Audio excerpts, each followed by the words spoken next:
We're going to be making some spicy beef jerky. Easy, simple, fun to do, and yummy. I'm gonna start this marinade.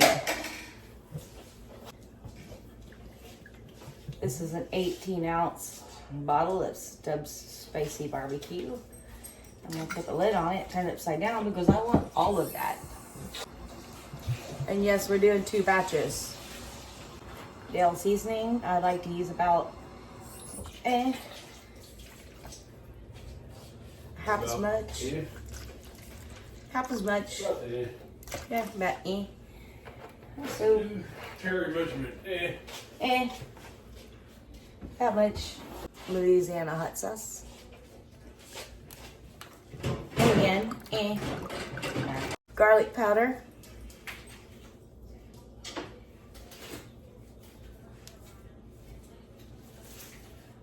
Onion powder.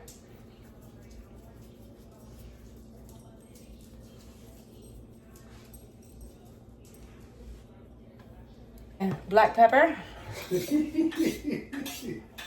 Don't be scared of the black pepper.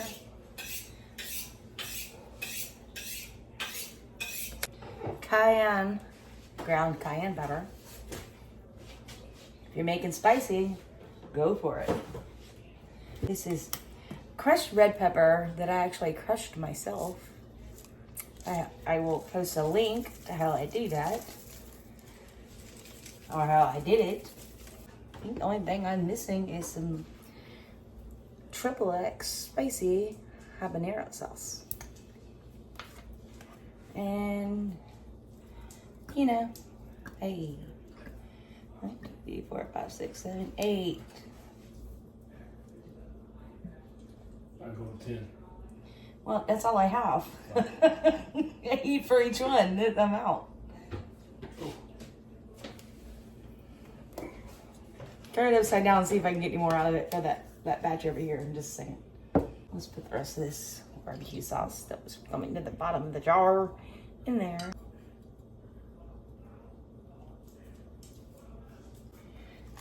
Mix it up. I'm gonna get Bobby to taste it in a second.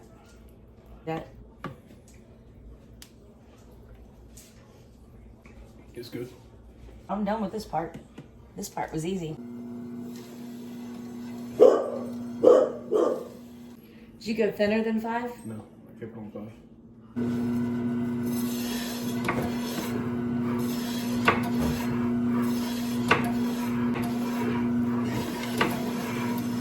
Much better.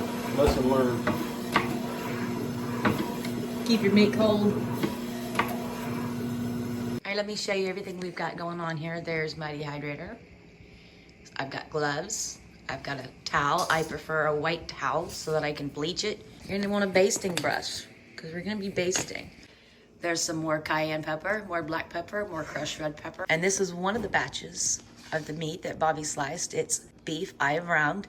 And it's been marinating overnight in the marinade that we put together yesterday. Let me get everything together and let's start dehydrating. Got one of my trays out, and here's one of the pieces of marinated meat. Nice and thin. Normally, because before we got the meat slicer, which is a brand new toy for Bobby, I'd have to cut these and pound them, hopefully. And they normally take about 6 hours to cook. But I'm hoping, being this thin, we can cut that time in half. Also, when we do beef jerky, usually we lose about 50% of the weight of the actual raw meat. That's pretty much a given every time we've done it. Now, I am curious to find out this time, with it being thinner or sliced thinner instead of just cut and pounded, if it cooks a little faster and loses less volume in the process. Make sure you've got everything covered in that yummy marinade we made. That one, yeah, right there. And it is cold. You want to keep your meat cold. Don't let it get warm because, you know, it's raw meat. When we fill up this tray, I'm making sure that I keep room in between all the pieces so that the air can flow through and around. So everything does get actually dehydrated. You crowd it on there too much, which is tempting because you're like, oh, I just want to get it done. No, be patient with it. Give it its space. All right, we're going to add some more crushed red pepper. I like the presentation of being able to see the crushed red pepper on the top. And this, I have a feeling, is going to be a little bit spicier. I know it's in a store-bought container, but this is the one I made using all kinds of chilies that I got from the Michoacana meat market. We're gonna add a little bit of cayenne, just a touch, not a lot. Cayenne pepper, just a little bit, and some black pepper. We're just sprinkling it over the top. I have 5 trays in this dehydrator. I'm gonna do this with all 5 trays. So there's one, and I'm gonna keep going, and I will bring y'all back when I'm done. Okay, I'm basting the last batch. First, I need to flip them. Yes, these are cooking a whole lot faster. I like that. So instead of basting for 2 hours, it's gonna be done probably just once. We only did the other side, remember? Now we're gonna do the other side. I already did the other 4 trays. Get some of this stuff out of there, put it on there. Same thing as we did before, except we had to flip them, and I'm running out of Basting seasoning. Yeah, that's okay. Make sure you get the dry ones. If you're running low, just get the dry ones. The wet ones will still hold the seasoning we're about to put on top. More crushed red pepper. A little bit more cayenne. Just a touch, not too much. You don't want to light anybody on fire. A little bit of black pepper. Put it back in there. Check back on it in about an hour. Let's check on this. Even though we're not basting anymore, we're still rotating and flipping. So, find any pieces that are done, take them out.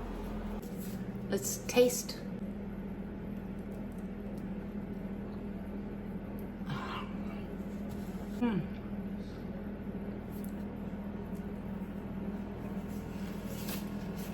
That's spicy.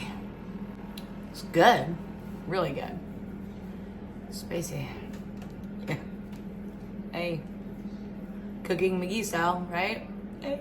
Alright, well, these little bits are done. I'll let Bobby taste them. Hey, do me a favor. Be sure to like and subscribe. And follow us to the end because I'm going to show you the end result.